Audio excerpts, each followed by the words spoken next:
আজকে আমরা টপিকটা ঠিক এরকম রাখলাম, যদি আপনি প্রেম করছেন বা কোনো সম্পর্কে জড়িয়ে গেছেন বা রয়েছেন, কিন্তু সেই সম্পর্কটা কোনোভাবে আপনি বুঝতে পারছেন যে সেটা ব্রেকআপের পর্যায়ে যাচ্ছে, বা আপনার পার্টনার বা আপনার সঙ্গী কোনোভাবে ইগনোর করছে আপনাকে। ধরুন আপনার একটা সম্পর্কে রয়েছেন, সম্পর্কে জড়িয়ে গেছেন, কিন্তু সেই সম্পর্কটা মনে হচ্ছে কোথাও একটা দুর্বল হয়ে যাচ্ছে, কোথাও একটা মনে হচ্ছে হয়তো আপনার পার্টনার আপনাকে একটু ইগনোর করতে চাইছে, এড়িয়ে এড়িয়ে চলতে চাইছে। এখন আপনি কিভাবে বুঝবেন? ধরুন যে পার্টনার বা সঙ্গী বা সঙ্গিনী যাই বলুন না কেন, হয়তো দিনে 5 বার আপনাকে কল করতো, সে এখন একবার করছে, কোনোদিন হয়তো ভুলে যাচ্ছে, করছে না। এই জায়গায় দাঁড়িয়ে আপনি কি করবেন? আপনার কি করা উচিত? সে আপনাকে কল করছে না, করতে চাইছে না, কিন্তু আপনি কি করবেন? তাকে যে ভিক্ষে চাইবেন হাত জোর করে? না আপনি কান্নাকাটি করবেন ঘরে বসে? না আপনি অন্য কিছু করবেন? কোন পদ্ধতি অবলম্বন করা আমাদের জন্য সম্মানের? কোন পদ্ধতি আপনার অবলম্বন করা উচিত? আজকের ভিডিওটি পুরো দেখবেন। আপনারা দেখছেন বিডি ফায়ার মোটিভেশন। যদি আমাদের এই টপিকের ভিডিওগুলো আপনাদের ভালো লাগে, যদি আপনি লাভ রিলেশনে রয়েছেন কিন্তু আপনি সেখানে কোনো সমস্যায় পড়েছেন, তাহলে অবশ্যই নির্ভয়ে আপনি কমেন্ট করবেন, আর আপনার সমস্যা অনুযায়ী অবশ্যই সেই টপিকের ভিডিও আপনি পাবেন। এরকম সমস্যা কিন্তু অনেকের আছে, অনেকের মধ্যেই রয়েছে, আপনার মধ্যেও আছে। যদি এই ঘটনার সাক্ষী আপনি হয়ে থাকেন, তাহলে আজকের ভিডিওটি কিন্তু আপনার জন্যই গুরুত্বপূর্ণ। যদি হাতে কোনো কাজ রয়েছে, আপনি সেই কাজটা করেই ভিডিওটি দেখুন, কারণ আমাদের এই ভিডিওটা দেখার উদ্দেশ্য আপনাকে কিছু অর্জন করতে হবে, কিছু শিখতে হবে, আর এখান থেকে কিন্তু আপনাকে মোটিভেট হতে হবে। এই মোটিভেট করাই কিন্তু আমাদের মূল লক্ষ্য। কিছু উপায় আপনাদের কিন্তু মানতে হবে। আমরা আজকে দুটো পয়েন্ট নিয়ে আলোচনা করব। এই দুটো পয়েন্ট আপনার জীবনে একটা পরিবর্তন নিয়ে আসবে।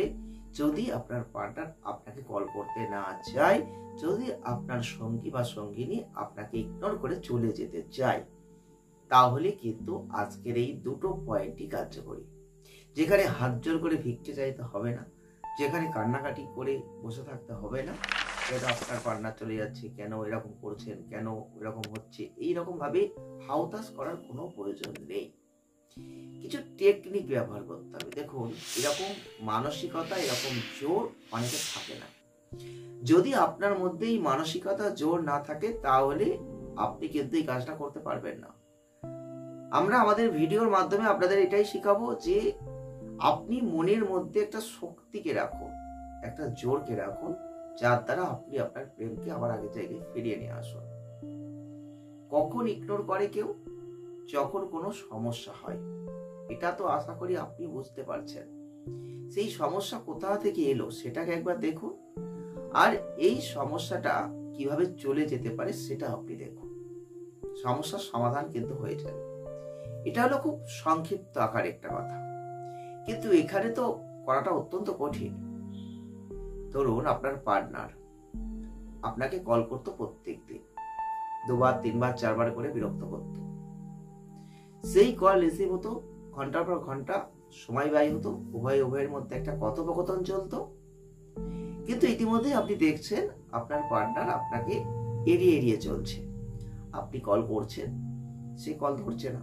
আপনি কল করছেন, সে যেভাবে কথা বলতো সেভাবে বলছে না, হয়তো কলটা রিসিভ করছে আর কেটে দিচ্ছে, হয়তো কোনোদিন কল করতে ভুলে যাচ্ছে।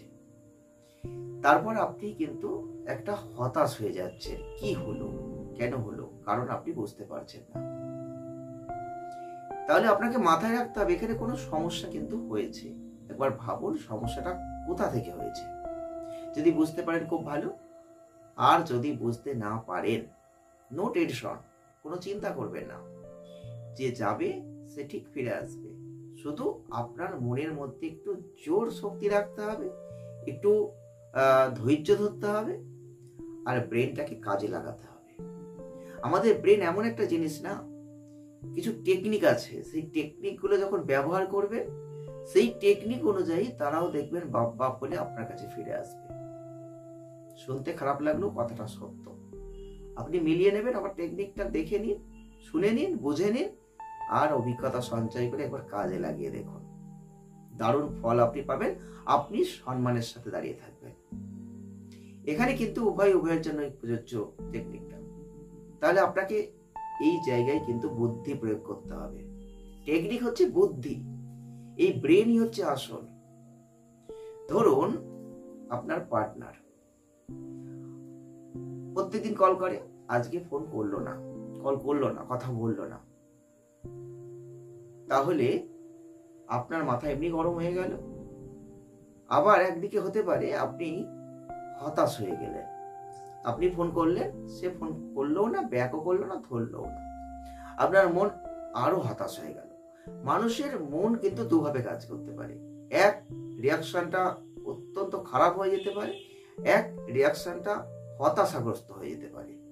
আপনি কোনটা হচ্ছেন সেটা কিন্তু আপনাকেই চিন্তা করতে হবে। যদি আপনি এই জায়গায় হতাশ হয়ে যান তাহলেও এটা কাজে লাগাতে পারেন, তবে মনের জোর কিন্তু আমার এই কাজে প্রয়োজন আছে। যদি আপনি দুর্বল হন তাহলে পারবেন না কাজটা করতে, শক্তিটা সঞ্চয় করতে হবে, চ্যালেঞ্জ নিতে হবে, চ্যালেঞ্জ।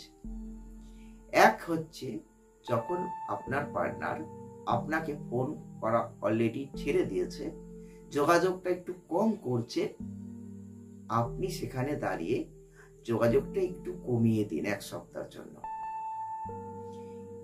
একটা মানুষের অনুভূতি কাজ করাতে একটু সময় দিতে হবে। আপনার মন যেমন একটা অনুভূতির মধ্যে দিয়ে চলছে, তার মন অনুভূতির মধ্যে দিয়ে একটা চলছে, তার মধ্যে একটা রিয়াকশন তৈরি করতে হবে। সেই রিয়াকশন আপনি কিভাবে তৈরি করবেন? আপনি আজকে কল করেছেন, সে কল রিসিভ করেনি, ছেড়ে দিন, আর কল করতে হবে না।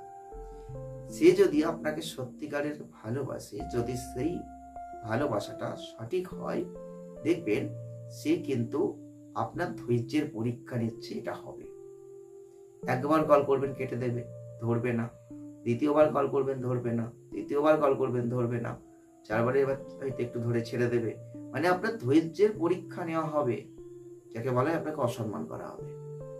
যদি এই জায়গাটা আপনি পেয়েছেন তাহলে আপনি অত দূর যাবেন না, কান্নাকাটি করবেন না, চিন্তা করবেন না। একটা কথা মাথায় রাখবেন, যদি সে আপনার প্রাপ্য হয় সে আপনার কাছে আসবে। কেন আপনি শুধু শুধু তার জন্য নিজের মন প্রাণ বিসর্জন দিয়ে হতাশ হবে? এই প্রশ্নটা নিজেকে করুন। আপনিও তাকে কল করা ছেড়ে দিন। একদিন করবেন না, দুদিন করবেন না, 3 দিনের দিন সেই আপনাকে কল করবে, আপনি মিলিয়ে নেবেন, সেই কোনোভাবে খোঁজ নেবে, একবার হলেও কল করবে। 72 ঘন্টা ওয়েট করবেন, একবার সে কল করবে। যখনই সে কল করবে আপনি সেই কল সঙ্গে সঙ্গে ধরবেন না। সে যেমন ব্যস্ত ছিল আপনিও ব্যস্ত আছেন, সেই সময় দাঁড়িয়ে আপনি একটু ধৈর্য ধরুন। দ্বিতীয়বার কল করবে, একটু ধরবেন, জাস্ট আমি ব্যস্ত আছি, আই এম বিজি, আমার এখন টাইম নেই, ঠিক এই টাইমে করবে, এইরকম কথা বলে আবার ফোনটা কেটে দিন। ঠিক যখন আবার ফোন করার কথা বলা আছে সেই সময় আপনার ফোনটাকে বিজি করে দিন। ঠিক তারপরে আপনি আবার কল ব্যাক করুন। দেখুন এই কাজটা কতটা উপকৃত হতে পারেন। আপনার সম্মানও টিকলো, আপনার প্রেমও টিকলো, আবার আপনি সম্মানের সাথে তার কাছেও পেলেন। এই জায়গায় দাঁড়িয়ে তার মধ্যে কিন্তু একটা অনুভূতি তৈরি হবে। কিভাবে অনুভূতি তৈরি হবে আপনাকে বুঝতে হবে। ধরুন আপনি তার জন্য প্রাণপণ দিয়ে পড়ে আছে, সে ভাবছে আমি যা বলবো ও তাই করবে, আমি যেটা বলবো সেটাই করবে, আমি এখন ফোন করলে এখনই ফোন ধরবে। এই ধরনের মন কিন্তু বহু মানুষের আছে, যার জন্য অনেকেই হয়তো বিরক্ত হয়ে যান। এই জায়গায় দাঁড়িয়ে আপনাকে কিন্তু একটু চেঞ্জ হতে হবে। চেঞ্জটা অত্যন্ত গুরুত্বপূর্ণ, কারণ সে যেটা চাইছে সেটা কিন্তু সবসময় নাও হতে পারে, এটা তাকে বোঝাতে হবে। তাহলে সে যখন ইগনোর করছে এইভাবে, আপনিও তাকে ইগনোর করবেন। এই ইগনোর করতে করতে উভয়ের যখন ইগনোরটা চলতে থাকবে তখন অটোমেটিক্যালি একজন কিন্তু এখানে দুর্বল হবে। যেমন করে মাইনাসে মাইনাসে প্লাস হতো, আশা করি বুঝতে পারছেন। ঠিক এই পয়েন্টটাকে কাজে লাগান। 1 নম্বর পয়েন্টটা অত্যন্ত জটিল মনে হচ্ছে, কিন্তু 1 নম্বর পয়েন্টটাই দারুণ।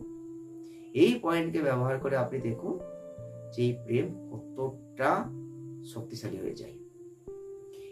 দেখবেন সেই মানুষটা যখন দেখবে, তাকে আপনি যখন দেখছেন যে এড়িয়ে যাচ্ছেন, সেও দেখছে, তার মধ্যে একটা অনুভূতি ফিল হচ্ছে যে তাকে তো আমি যখন ফোন করতাম সে তখন ফোন ধরতো, কথা বলতো, গল্প করতো, বিভিন্ন কথা হতো, সময় দিত। এখন টাইম নেই, পরে বলছি, পরে বিজি, আবার সময় দিতে পারছে না। কি হচ্ছে? কোথায় সমস্যা হচ্ছে? কোথায় প্রবলেম? কেন এমন হচ্ছে? তাহলে কি সেও আমাকে ছেড়ে চলে যেতে চাইছে? এই দুর্বলতা তার মধ্যে নিয়ে আসুন। এইটুকু ধৈর্য আপনি অবলম্বন করুন, দেখবেন এই জায়গায় কিন্তু দারুণ ওষুধটা কাজ করবে। 2 নম্বর পয়েন্টটা আরো গুরুত্বপূর্ণ। এই 2 নম্বর পয়েন্টটাকে আপনি কাজে লাগাবেন। কিভাবে লাগাবেন? সন্দেহ প্রকাশ করার ব্যবস্থা করে দিতে হবে, একটা বিস্ময়কর জায়গা তৈরি করতে হবে ঠিক অপোজিট মানুষটার দিকে। আপনি, আপনার পার্টনার যখন আপনাকে এড়িয়ে যাচ্ছে, ইগনোর করছে, কল করা বন্ধ করে দিচ্ছে, সরে যেতে চাইছে, ঠিক সেই সময় আপনি এমন একটা বিস্ময়কর জায়গা সৃষ্টি করুন, সেই মানুষটা আপনাকে সন্দেহ করতে শুরু করবে।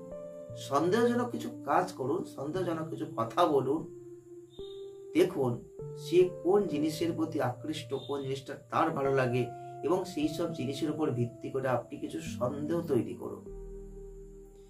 একটা জিনিস জানবেন, যে যাকে ভালোবাসে তার প্রতি একটা দুর্বলতা ফিল হয়, আর এই দুর্বলতার জায়গা থেকে একটা সন্দেহ যদি তৈরি হয়ে যায়, তাহলে দুর্বলতাটা আরো বেশি করে বেড়ে যায়।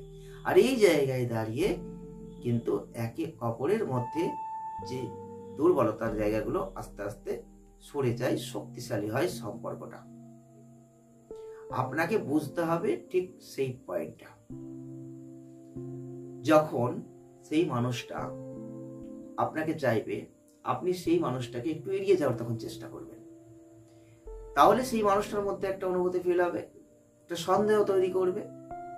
সেই মানুষটা যে টাইমে আপনাকে যোগাযোগ করতে চাইবে, সেই টাইমে আপনি যোগাযোগ করতে পারবেন না, মানে আপনার সঙ্গে যোগাযোগ হবে না, কন্ট্যাক্ট হচ্ছে না।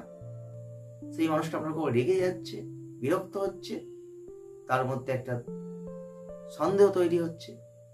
যেই মানুষটাকে আপনি যখন চাইতাম তখনই পেতাম, যখন বলতাম তখনই সে আমার সঙ্গে যোগাযোগ করতো, দেখা করতো, গল্প করতো, কথা বলতো, কেন এরকম হলো? তাহলে কি সেই মানুষটা আমার থেকে সরে যাচ্ছে, বা সেই মানুষটা হয়তো আদার্স অন্য কাউকে পেয়ে গেল? কোথায় এই জায়গাটা তৈরি হলো? এই ধরনের মনোভাব তার মধ্যে তৈরি করতে দিন। যখন তার মধ্যে এইরকম মনোভাব তৈরি হবে, সে কিন্তু আর সরে যাবে না। সে কিন্তু যদি সত্যিকারের আপনার ভালোবাসার দিকটাই থাকে, তাহলে কিন্তু চলে আসবে, সে আপনার কাছে কাছে আবার ফিরে আসার চেষ্টা করবে, কাছে থাকার চেষ্টা করবে, যতটা পারবে আপনাকে সময় দেওয়ার চেষ্টা করবে। সেখানে আপনার কিন্তু মাথা নত করতে হবে না, সেখানে কিন্তু হাত জোর করে বলতে হবে না যে আমি তোমাকে ছাড়া থাকতে পারছি না, আমি তোমাকে ছাড়া বাঁচবো না, তুমি আমাকে ছেড়ে যেও না, এই ধরনের কথা বলতে হবে না। জাস্ট টেকনিক দুটো ব্যবহার করুন, পয়েন্ট দুটোকে কাজে লাগান। জাস্ট মনের জোরটাকে রাখুন, ধৈর্যটাকে রাখুন, 1 সপ্তাহ চুপ থাকুন, এইভাবে চলুন 1 সপ্তাহ। যদি আপনার রিসেন্ট এরকম ঘটনা ঘটেছে, ব্রেকআপের মতো পরিস্থিতি এসেছে, আপনার সঙ্গী আপনাকে একটু ইগনোর করতে চেয়েছে, এড়িয়ে যেতে চেয়েছে, তার সেই জায়গাটাকে আপনি কাজে লাগিয়ে এইরকম একটা পদ্ধতি, একটা রকম পরিস্থিতি নিয়ে আসুন, যেখানে আপনি বুঝতে পারবেন সেই ভালোবাসাটা কতটা সঠিক। আর সেই জায়গায় দাঁড়িয়ে আপনি দেখুন এই পয়েন্টটা কতটা কার্যকরী। অনেকে বলতেই পারেন যে এই পয়েন্টটাকে কাজে লাগা থেকে আমার ভালোবাসাটা চলে যাবে না তো, হারিয়ে ফেলবো না তো?